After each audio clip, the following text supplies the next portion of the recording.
Hi, I'm glad you're back, and I am anxious to get reading on this story. We've been reading in this book, The Ghost Dog of Stony Ridge. And yesterday, if you remember, DJ and Alfred had crossed that barbed wire fence, and this time they got caught. And they got tied up and put in a shed. But luckily, they had their dog. Actually, DJ's dog, Hero. And they got Hero outside and yelled for him to go home, Hero. So Hero's racing home because if he comes by himself, surely Pa and Two Mom will know something's wrong. And Grandpa too. So I'm just going to get right onto the story. The other part I forgot to tell you is that they were trying to get themselves untied so that they could escape. So DJ and the name of this chapter is Risky Race Across Sudden Lake. DJ and Alfred freed themselves from their bonds. That's how they were tied. The door had been hastily propped shut. A little determined shaking by both boys caused the stick to fall. The door swung open. Fearfully, the friends peered out into the shadows. Hero's joyful barks could be heard in the distance behind some tall conifers. Good, DJ whispered. They're away from the lake. Let's go. The lake? Alfred hissed. Why don't we just run for town? Because those two guys may outrun us, or they may have another motorcycle or something to chase us. But I haven't seen a boat, so they're not likely to catch us on the lake.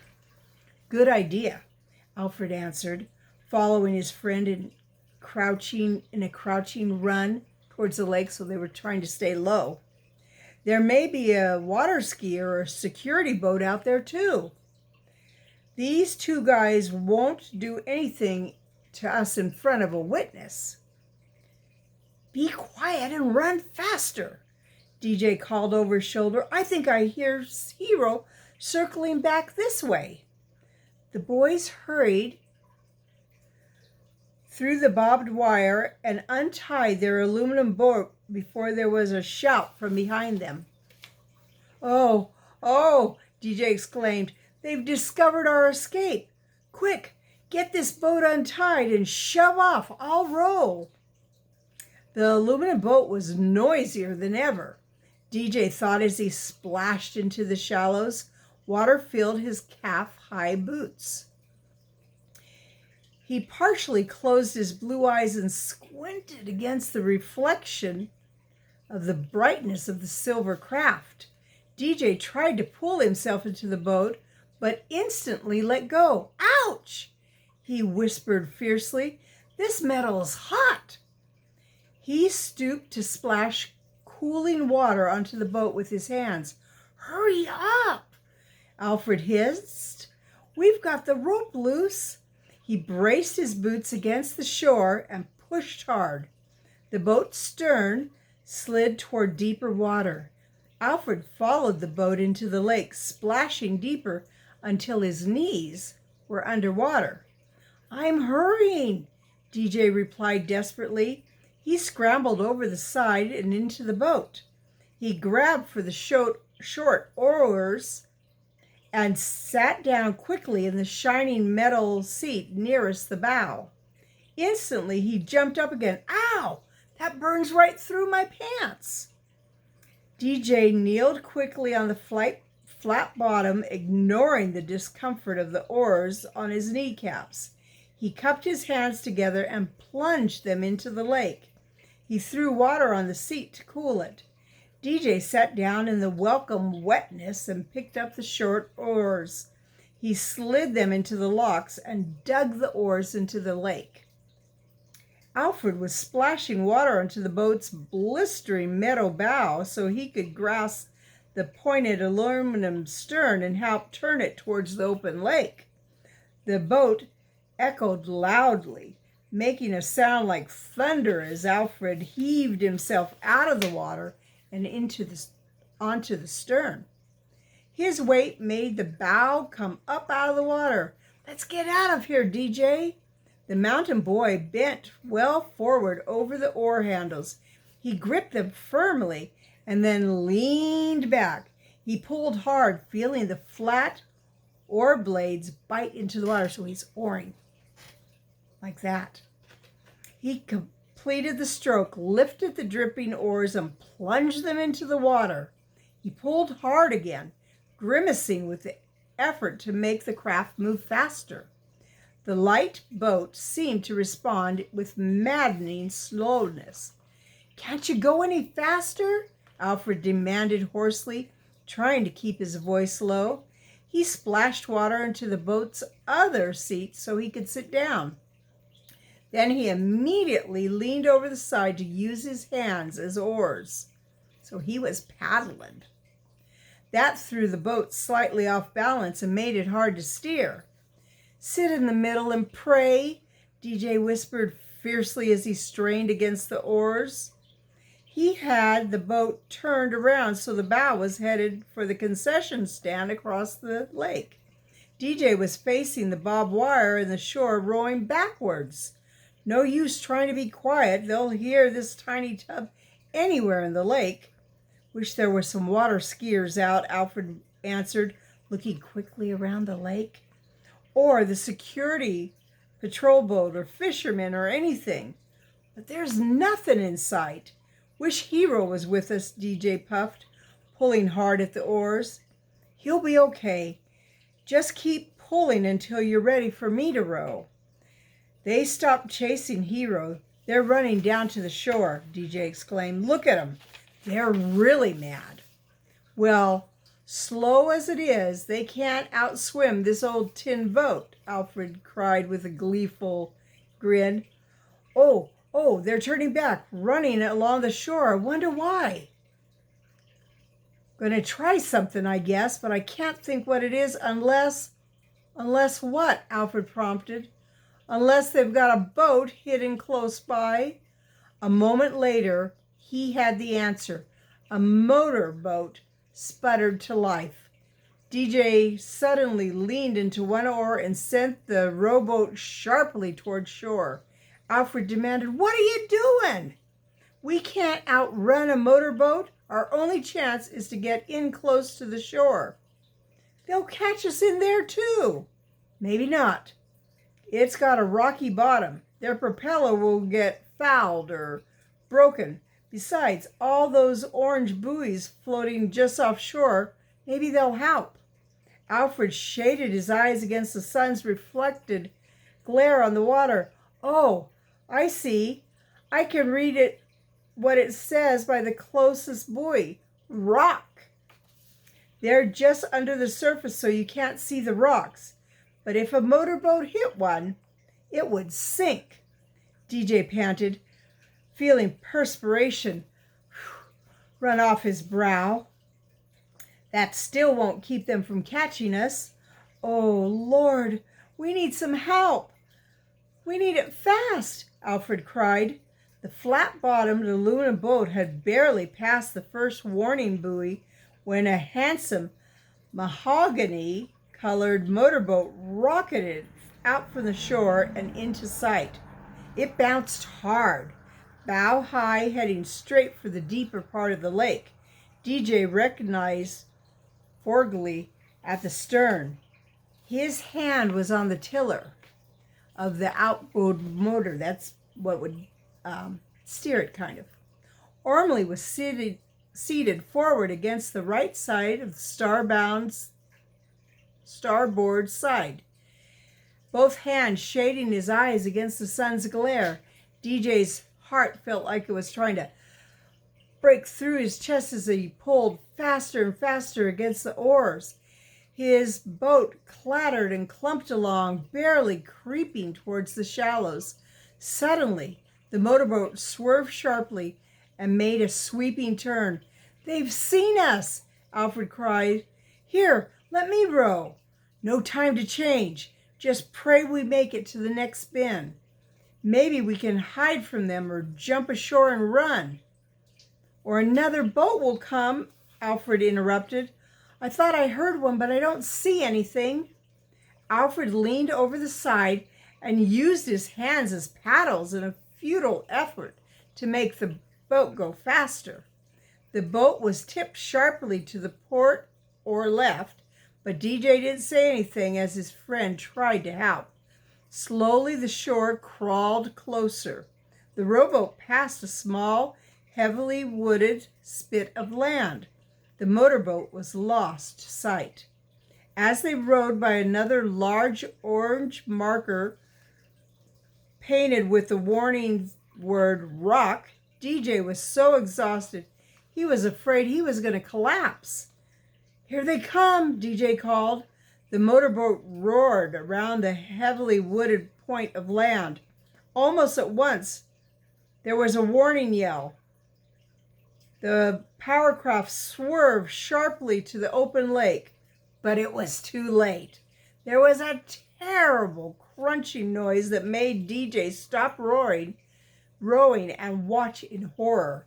The motorboat's bow shot sharply upward and the bottom flashed into view. The momentum had ripped a large hole in the boat's bottom where it had raced over the hidden rocks. This had pointed the motorboat's nose so sharply towards the sky. The speed flipped the boat in the air so it spun crazily, throwing both riders free.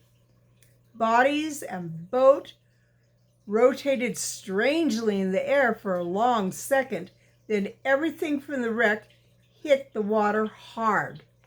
The powerboat landed upside down and went through a series of mad spins, throwing water spray so high the boat and its passengers were lost to sight. "We're safe," Alfred yelped, clapping his hands joyfully. "But they're not," DJ cried.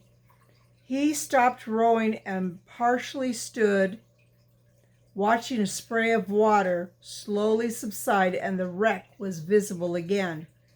The boat bobbed strangely upside down, then slowly started to sink, motor end first. For a moment, DJ couldn't see the people. Then DJ saw Forbley stroking feebly with one hand, his beard plastered against his face. Nearby, Ormley lifted both hands above his head. The waves washed over them. Ormley and Forbley, as the impact of the collision spread across the lake's surface. Suddenly, the anger and resentment DJ had felt since the cafe incident disappeared. The sickening grin on Ormley's face that had so annoyed DJ was missing. In its place was a wide ribbon of blood flowing down from Ormley's scalp and into the water. Abruptly, DJ leaned on his right oar, holding the other high. The aluminum boat rocked and dipped to one side as it swung around in the water. It happened so suddenly that Alfred was almost thrown overboard. "What are you doing?" he demanded, grabbing the gunwales with both hands. "Going back to help them." DJ leaned hard into the oars, ignoring the ache in his own tortured shoulders and arms. He reached the stricken motorboat and lifted the oars clear out of the water. Formerly was hanging limply onto the warning buoy with one arm. His left arm dangled in the water. A few feet away, Fogley was. A few feet away, Ormley was struggling weakly, his arms flailing. His strangled call for help was broken off as a dying wave from the boat washed over his head. The wave passed. Ormley disappeared under the water. DJ's tired muscles screamed with pain as he once more leaned into the oars, shooting the boat towards where Ormley had disappeared. As the rowboat clumped noisily by Formby, DJ called out, "Hang on! We'll be back for you in a minute." Alfred yelled, "Maybe I'd better jump over and help him." "Nope. Let's hope he can hang on. I'll need you to hold the boat steady when I dive for Ormley." "You're going to..." "Yes. Here, move down to the oars and keep the boat steady." DJ quickly stripped his waterlogged boots from his feet. He didn't remove his socks or other clothing, but stood on the metal seat, then jumped over the side, feet first. The cold waters of the mountain lake closed over his head. He jackknifed under the water and forced himself to dive straight down below where he had last seen Ormley. There was a strange silence under the water. DJ kept his eyes open, holding his breath, moving his head, kicking hard. He drove himself down, down, down until his ears started to hurt. He paddled in a little circle, looking, feeling, hoping. His lungs began to demand fresh air. DJ fought against the temptation to breathe. He kicked desperately, driving himself in different directions, aware of a terrible, lonely silence of the lake. The light from the surface faded. Crushing darkness shoved hard against the boy's chest. At last, DJ could stand it no longer. His mind was screaming for air. His lungs felt ready to burst. "Lord, please!" The thoughts escaped as bubbles, and DJ realized he had spoken aloud. But it was no use. He had to surface. He forced his legs down and his head up. As he kicked to force himself towards oxygen, his right big toe hit something. He thought, it must be Ormley. For a moment he debated, surface for the air he so desperately needed, and maybe lose Ormley's location, or force himself deeper, try to grab the unconscious teenager and get to the surface before DJ himself drowned. DJ made his decision and acted in the same second.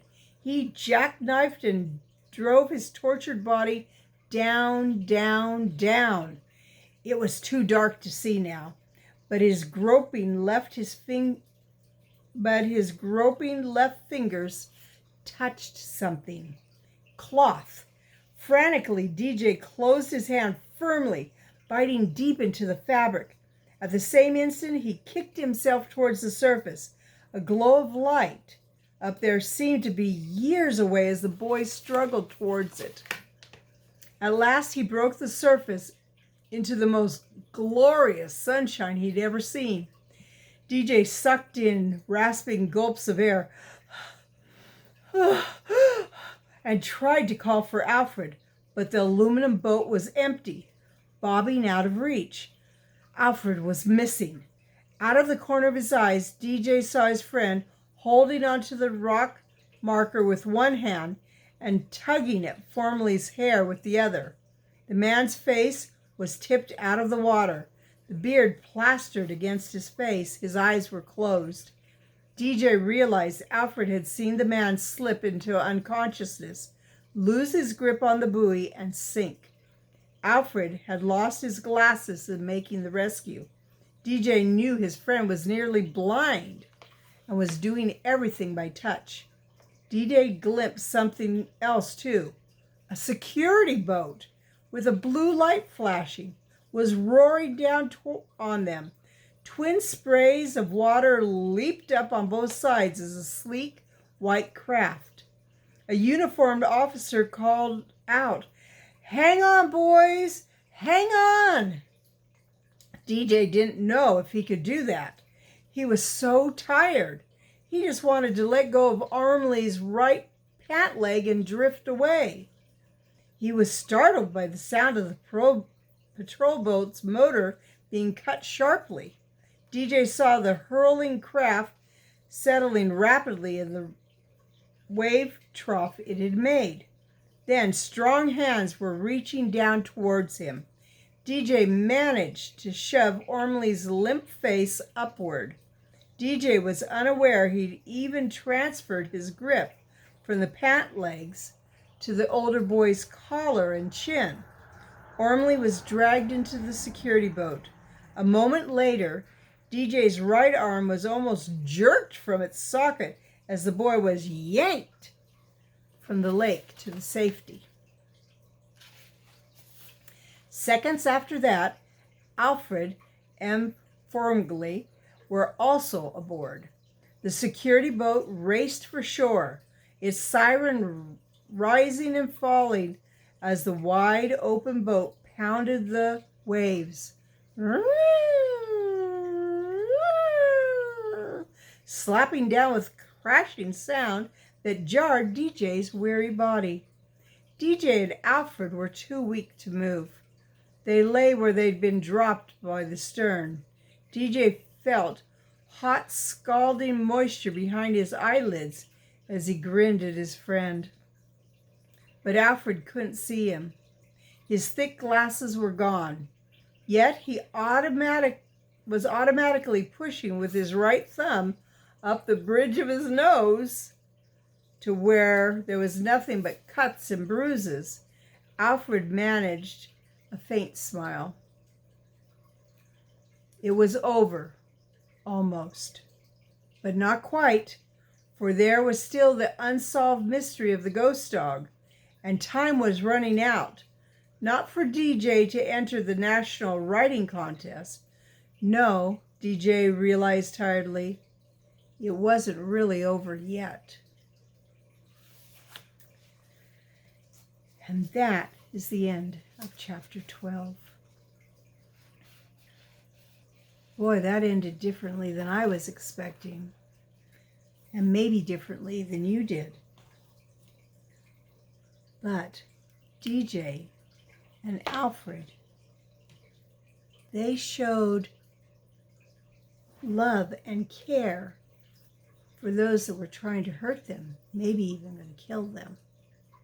And that is what Christ does. What he did for us. So they were showing Christ-like qualities.